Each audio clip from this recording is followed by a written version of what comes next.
بسم اللہ الرحمن الرحیم الحمد للہ رب العالمین والعاقبۃ للمتقین وصلی اللہ وسلم علی نبینا محمد وعلی آلہ وصحبہ اجمعین اما بعد قال اللہ سبحانہ وتعالی فی کلامہ المجید اعوذ باللہ من الشیطان الرجیم بسم اللہ الرحمن الرحیم الف لام را تلک آیات الکتاب وقرآن مبین ربما یود الذین کفروا لو کانوا مسلمین۔ ہر قسم کی تعریف اللہ عز و جل کے لیے ہے۔ درود و سلام اللہ کی تمام انبیاء کرام علیہم الصلاۃ والسلام پر، خصوصاً ہمارے اور آپ کے آخری نبی جناب محمد رسول اللہ صلی اللہ علیہ وسلم پر۔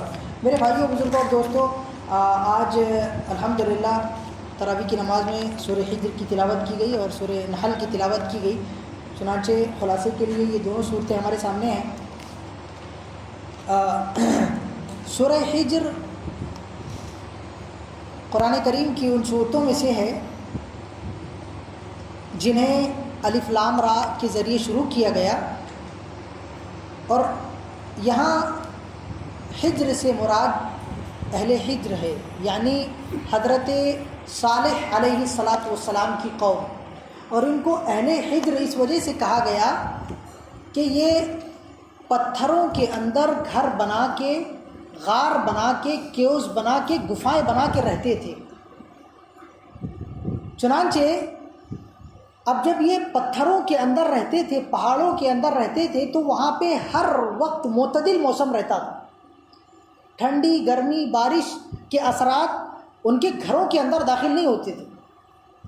چنانچہ اللہ رب العالمین کی دی ہوئی اس نعمت سے انہیں اپنے اوپر غرور ہو گیا، اور ان کو یہ لگنے لگا کہ وہ محفوظ جگہ پر ہیں، اور اب اس حفاظت کے علاوہ اللہ رب العالمین کی کسی اور حفاظت کی ان کو کوئی ضرورت نہیں ہے۔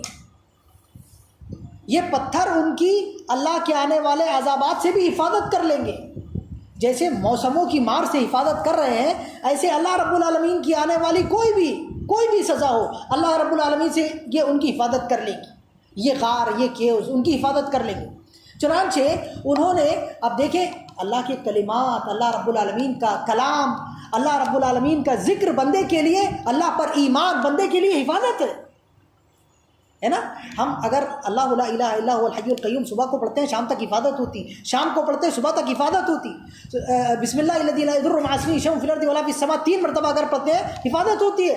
اعوذ بکلمات اللہ التامات من شر ما خلق پڑھتے ہیں حفاظت ہوتی نہیں ہوتی؟ لا الہ الا اللہ وحدہ لا شریک لہ لہ الملک ولہ الحمد وهو علی کل شیء قدیر پڑھتے ہیں 100 مرتبہ، شیطان سے، ساری تکلیف دہ چیزوں سے حفاظت ہوتی نہیں ہوتی؟ ہوتی ہے۔ یہ قرآن اللہ رب العالمین نے، اور اللہ کے جتنے کلام اللہ رب العالمین نے انبیاء کرام کو دیے، وہ لوگوں کے لیے حفاظت تھے۔ اب جب قوم صالح کے پاس میں اللہ رب العالمین کا کلام آیا، اللہ کے نبی صالح علیہ الصلاۃ والسلام آئے اور انہوں نے کہا کہ آؤ ہم تم کو دنیا کے ساتھ میں آخرت کی بھی حفاظت دیتے ہیں، زمین کے ساتھ میں قبر کی بھی حفاظت دیتے ہیں، تو انہوں نے کہا ہم کو نہیں چاہیے، ہم کو نہیں چاہیے۔ اللہ رب العالمین نے کہا ٹھیک ہے، جس گھر کے اندر تم اپنے آپ کو محفوظ سمجھتے ہو، اسی گھر کے اندر ہم تم کو ماریں گے۔ اللہ عز و جل نے آسمان سے چیخ بھیجی، اور وہ چیخ ایسی تھی کہ یہ سارے کے سارے اپنے گھروں کے اندر اپنے آپ کو محفوظ سمجھ رہے تھے، لیکن یہ پہاڑوں اور پتھروں اور غاروں کو چیرتے ہوئے وہ چیخ اندر گھسی اور ان کے سینوں کو چاک کر کے انہیں ایسے گرا دیا جیسے کٹے ہوئے تنے درخت کے۔ چنانچہ اللہ رب العالمین نے اس صورت کے اندر یہ بتایا کہ میری حفاظت کی تمہیں کتنی ضرورت ہے، اللہ کی حفاظت کی بندوں کو کتنی ضرورت ہے۔ شیطان سے حفاظت کی ضرورت ہے، نفس کے فتنے سے حفاظت کی ضرورت ہے، مال کے فتنے سے حفاظت کی ضرورت ہے، دنیا کے فتنے سے حفاظت کی ضرورت ہے، شیطان کے بہت سارے دنیا کے اندر فتنے ہیں میرے بھائیوں، جن سے حفاظت کی انسان کو ضرورت ہے۔ بہت سارے بیکٹیریاز ہوا کے اندر گھوم رہے ہیں، ہم کو دکھائی نہیں دے رہے، ہمارے کھانے کے اندر جا رہے ہیں، ہماری سانسوں کے اندر، ہمارے خون کے اندر شامل ہو رہے ہیں۔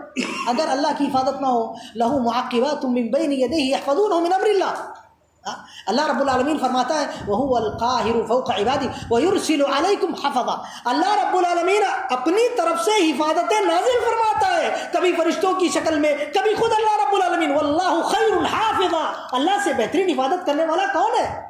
تو اللہ رب العالمین نے کہا دیکھو میں تم کو بتاتا ہوں. اللہ رب العالمین نے مثالیں دی, بتائی کہ میری حفاظت کیسے ہوتی ہے. چنانچہ اللہ رب العالمین نے قرآن کو جب بھیجا تو کہا انا نحن نزلنا الذکر وانا له لحافظون, ہم نے اس قرآن کو نازل کیا ہے اور ہم ہی اس کی حفاظت کرنے والے ہیں. کیسے حفاظت کی اللہ نے؟ آج تک کہ پوری دنیا کے اندر اتنے سارے سورما گزرے ہیں, اتنے بڑے بڑے مائیکا لال گزرے ہیں, لیکن کسی کے اندر اتنی طاقت نہیں ہوئی کہ ایک آیت اس جیسی بنا کے لے کے آ جائے, یا اس کے اندر کوئی غلطی نکال لے, یا اس میں تحریف تبدیلی کر دے. کسی کے اندر کچھ نہیں. آج بھی یہ غدن ترین جیسے نازل ہوا تھا آج ہم پڑھ رہے ہیں. اللہ کی حفاظت ہے کہ نہیں ہے؟ اللہ کی حفاظت ہے. اور یہ حفاظت قرآن کریم کی صداقت کی, رسول اللہ صلی اللہ علیہ وسلم کی صداقت کی, اور اسلام کی صداقت کی دلیل ہے. ایسے ہی اللہ رب العالمین نے فرمایا وَجَعَلْنَا فِي السَّمَاءِ بُرُوجًا وَزَيَّنَّاهَا لِلنَّاظِرِينَ وَحَفِظْنَاهَا مِنْ كُلِّ شَيْطَانٍ رَجِيمٍ. اللہ رب العالمین نے آسمان کو زینت بنایا, اور اللہ رب العالمین نے آسمان کے اندر برج بنائے, اور اللہ رب العالمین نے آسمان کو محفوظ کر دیا. آج آپ دیکھیے یہ جتنے یورپین ممالک ہیں, یا امریکہ, یورپ, چین, جاپان, یہ بڑے بڑے ممالک ہیں, یہ لوگ آسمان آج چیر کے آگے بڑھ کے دیکھنا چاہتے ہیں کہ آگے کیا ہے, اس خلا کے آگے کیا ہے, لیکن میرے بھائیوں کسی کو کوئی راستہ نہیں مل رہا ہے. سورہ رحمان کے اندر اللہ رب العالمین نے یہ بات کہی ہے کہ ان استطعتم ان تنفذوا من اقطار السماوات والارض فانفذوا لا تنفذون الا بسلطان. زمین و آسمان کو اللہ رب العالمین نے جو محفوظ کر کے رکھا ہے, تم اس سے باہر نہیں نکل سکتے. تم کیا باہر نکلو گے؟ جن و شیاطین جن کو اللہ رب العالمین نے تم سے زیادہ طاقت دی ہے, وہ بھی باہر نہیں نکل سکتے. یہ جنوں کے بارے میں اللہ رب العالمین نے فرمایا انا وانا كنا نقعد منها مقاعد للسمع. ہم اللہ کے نبی صلی اللہ علیہ وسلم کی بعثت سے پہلے آسمانوں میں جا کے بیٹھا کرتے تھے. وہاں پہ فرشتے جب بات کرتے تھے اللہ رب العالمین کی آنے والی وحی کے بارے میں, تو ہم اس کو سن لیا کرتے تھے اور زمین پہ لے کے آ جاتے تھے. لیکن جیسے محمدی بعثت محمدی صلی اللہ علیہ وسلم ہونے کا وقت ہوا, اللہ نے پورے آسمان کو محفوظ کر دیا. اب کوئی بھی جن جاتا تھا, شیطان جاتا تھا سننے کے لیے, اللہ نے جو ستارے لگائے ہیں وہ ستارے دوڑ کے مارتے تھے انہیں. تو یہ اللہ کی حفاظت ہے کہ نہیں ہے؟ حفاظت ہے. اور یہ اللہ رب العالمین کی ربوبیت کی, اللہ کی وحدانیت کی, اور اللہ رب العالمین کے ایک معبود ہونے کی بہت بڑی دلیل ہے. اور رسول اللہ صلی اللہ علیہ وسلم کے سچے معبود ہونے کی بھی دلیل ہے کہ محمد صلی اللہ علیہ وسلم اگر خود سے گڑا ہوا دین لے کے آتے تو ساتوں آسمان کے اوپر اللہ کے پاس میں کیسے جاتے؟ کیسے جاتے؟ آج جس سے دنیا اتنی ٹیکنالوجی ترقی ہونے کے بعد باہر نہیں نکل پا رہی, محمد صلی اللہ علیہ وسلم کے زمانے میں کہاں سے ترقی تھی؟ لیکن محمد صلی اللہ علیہ وسلم اللہ کے حکم سے براق پہ بیٹھ کے جبریل علیہ السلام کے ساتھ پہلا آسمان کا دروازہ کھٹکھٹایا, دوسرا, تیسرا, چوتھا, پانچواں, ساتویں کے اوپر سدرۃ المنتہا کے بھی اوپر گئے کہ نہیں گئے؟ گئے. یہ اللہ کی حفاظت. تو اللہ رب العالمین نے اس کو اسلام کی صداقت کی بھی دلیل بنایا. ایسے ہی میرے بھائیو, بزرگ اور دوستو, اللہ رب العالمین نے رسول اللہ صلی اللہ علیہ وسلم کی بھی حفاظت فرمائی. اللہ رب العالمین نے فرمایا انا کفیناک المستہزئین. اے محمد صلی اللہ علیہ وسلم, آپ اللہ رب العالمین کا جو دین آپ کے پاس میں آیا ہے, بلغ ما انزل الیک من ربک وان لم تفعل فما بلغت رسالتہ واللہ یعصمک من الناس. اللہ آپ کی حفاظت کرے گا. جتنے دعات الی اللہ ہے, جو اللہ کی طرف صدق دل سے دعوت دیتے ہیں, ان کو بشارت ہے, ان کی حفاظت اللہ کرتا ہے. تو آپ میرے بھائیوں, آپ اللہ کا دین اگر لے کے آگے بڑھیں گے تو آپ کس سے ڈرتے ہیں؟ آپ کس سے ڈریں گے؟ آپ جیسی مخلوق سے ڈریں گے. کس سے ڈریں گے؟ آپ موت سے ڈریں گے. ارے موت کو آپ سے ڈر لگتا ہے.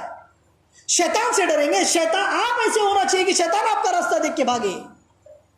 میرے بھائیوں, آپ کا اچھا ہونا, آپ کا داعی الی اللہ ہونا لوگوں کے لیے حفظ امان ہے. ڈرنے کی ضرورت نہیں ہے. آپ اللہ رب العالمین کی حفظ امان میں اللہ کا کلام لیجیے, اللہ رب العالمین کے بندوں کے پاس میں جائیے, بلائیے اللہ کی طرف. یہ اللہ کی حفاظت ہے. ایسے میرے بھائیوں, اللہ رب العالمین کے جو نیک بندے ہیں, اللہ نے شیاطین سے ان کی حفاظت فرمائی ہے. اس کے اندر اللہ نے خود شیطان کا قول ذکر کیا. شیطان نے کہا قال ربی بما اغویتنی لازینن لهم فی الارض ولاغوینہم اجمعین الا عبادک منہم المخلصین. اے اللہ, میں سارے بندوں کو بہکاؤں گا, لیکن تیرے جو مخلص بندے رہیں گے نا, میں ان کو نہیں بہکا پاؤں گا. معذرت ہے میری. اس نے اللہ رب العالمین سے عذر کر لیا. اس نے خود اعتراف کیا کہ یہ میرے بس کے باہر ہے. اللہ نے خود کہا انه ليس له سلطان على الذين آمنوا وعلى ربهم يتوکلون، اللہ کے نیک بندوں پہ شیطان کا غلبہ نہیں ہے۔ اب جب شیطان کا جو کہ دنیا کے اندر شر کا، ضرر کا، تکلیف کا، پریشانی کا سب سے بڑا سورس اور ذریعہ ہے، اگر اس کا غلبہ نہیں ہے تو اس کے چھوٹے موٹے چیلے جو دنیا کے اندر ہے، کافر مشرک ہو یا دوسرے بندے ہو، ان کا کوئی غلبہ رہے گا کیا؟ نہیں رہے گا۔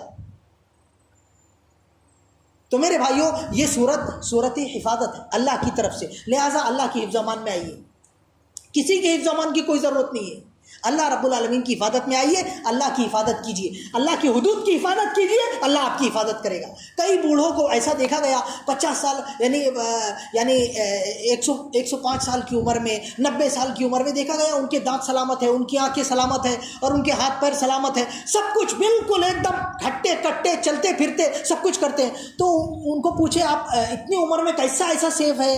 تو انہوں نے کہا جناب ہم نے اپنی جوانی میں اپنے اعضاء کی اللہ کی حدود پر حفاظت کی، آج اللہ ہماری حفاظت کر رہا ہے۔ اللہ کے نبی صلی اللہ علیہ وسلم نے سچ کہا تھا احفظ اللہ یحفظک، آپ اللہ کی حفاظت کرو اللہ آپ کی حفاظت کرے گا۔ اللہ کی کیسے حفاظت کریں گے ہم؟ مطلب اللہ نے جو قرآن دیا ہے، جو احکامات دیے ہیں، ہم ان کی حفاظت کریں گے، اللہ ہماری حفاظت کرے گا۔ میرے بھائیوں، اس کے بعد میں سورۃ النحل ہے، سورۃ النحل کے بارے میں بس 10 منٹ میرا ہو گیا، اللہ معاف فرمائے، بس اتنی ایک بات بول کے اپنی بات ختم کروں گا۔ سورہ نحل کے اندر اللہ نے اپنی بہت ساری نعمتیں ذکر کی، ایک بات بتا کے قاعدہ دے کے بات ختم۔ دیکھیں اللہ رب العالمین نے سورہ نحل کے اندر اپنی خلقت کے مظاہر ذکر کیے، اللہ نے زمین بنائی، آسمان بنائے، آسمان سے پانی نازل کیا، اور زمین سے پھر لوگوں کے لیے کھانے پینے کے بہت سارے چیزیں پیدا کیے، اور اللہ رب العالمین نے چوپایوں کو بنایا، اور بہت ساری چیزیں جو دنیا کے اندر ہم دیکھتے ہیں، جو آج ہم استعمال کر رہے ہیں، کپڑے بنائے، گرمی کے کپڑے بنائے، سردی کے کپڑے بنائے، اور اللہ نے یہ اینٹ گارے کے گھر دیے ہمارے کو، پہاڑوں کے اندر گھر بنانے کے لیے دیا، بہت ساری نعمتیں دی، شہد دیا، دودھ دیا، بہت ساری نعمتیں۔ ستاروں کو اللہ رب العالمین نے ہمارے لیے حفاظت کا ذریعہ بنایا، چاند کے ذریعے ہماری تاریخیں اللہ نے متعین فرمائی، بہت ساری چیزیں اللہ نے دی، وہ سب اللہ نے سورہ نحل کے اندر ذکر کی، اور فرمایا کہ یہ دیکھو یہ میرے ربوبیت کے کام ہے۔ جب ربوبیت کے کام تمہارے سامنے ہے تو ان کاموں کو دیکھنے کے بعد میں تمہیں کس تک کے پہنچنا چاہیے؟ اللہ عز و جل تک پہنچنا چاہیے۔ کون ہے دنیا کا وہ معبود جو چاند کو چلا رہا ہے، سورج کو چلا رہا ہے کوئی دنیا کا مائیکال بولنے والا کہ ہم چلا رہے ہیں کر کے؟ جب نہیں دعویٰ کر سکتا تو اللہ اگر اس بات کا دعوے دار ہے کہ ہم چلا رہے ہیں تو ہمیں اللہ کی عبادت کرنا چاہیے۔ اسی لیے اللہ رب العالمین نے حضرت ابراہیم علیہ السلام کا سورہ نحل کے آخر میں ذکر کیا، اور فرمایا کہ دیکھو کیسے حضرت ابراہیم علیہ السلام نے چاند کو دیکھا، سورج کو دیکھا، ستاروں کو دیکھا، اور ان مخلوق کو دیکھ کر کے خالق تک پہنچے۔ ایسے آپ بھی اللہ کے بندو اللہ کی مخلوقات کو دیکھو، اور ان کو دیکھ کر کے اللہ کا شکر ادا کرو، اور ان میں مت ٹک جاؤ، ان کے آگے بڑھو، ان کے مقاصد کو دیکھو۔ ابھی ہم دیکھو دنیا کو دیکھ کے، مال کو دیکھ کے مال میں گھس کے رہ گئے، عورتیں دیکھ کے عورتوں میں گھس کے رہ گئے، کپڑے دیکھ کے کپڑوں میں گھس کے رہ گئے، گھر دیکھ کے گھر میں گھس کے رہ گئے، گاڑیاں دیکھ کے گاڑیوں میں گھس کے رہ گئے۔ ارے اللہ کے بندو اس سے آگے بڑھو، اس کے دینے والے کی طرف بھی جاؤ، اللہ حفاظت فرمائے۔ تو ہم کو مخلوق سے کہاں تک کے جانے کا ہے؟ خالق تک کے جانے کا۔ اگر مخلوق نے اپنے تک کے اپنے کو روک لیا تو اس کا مطلب یہ ہے کہ ہم خالق تک کے نہیں پہنچے۔ یہ چیزیں اس لیے نہیں دی گئی ہم کو، یہ موبائل ایک اس لیے دیا کہ ہم موبائل میں مشغول ہیں، موبائل کے ذریعے اللہ تک پہنچنا ہے نا۔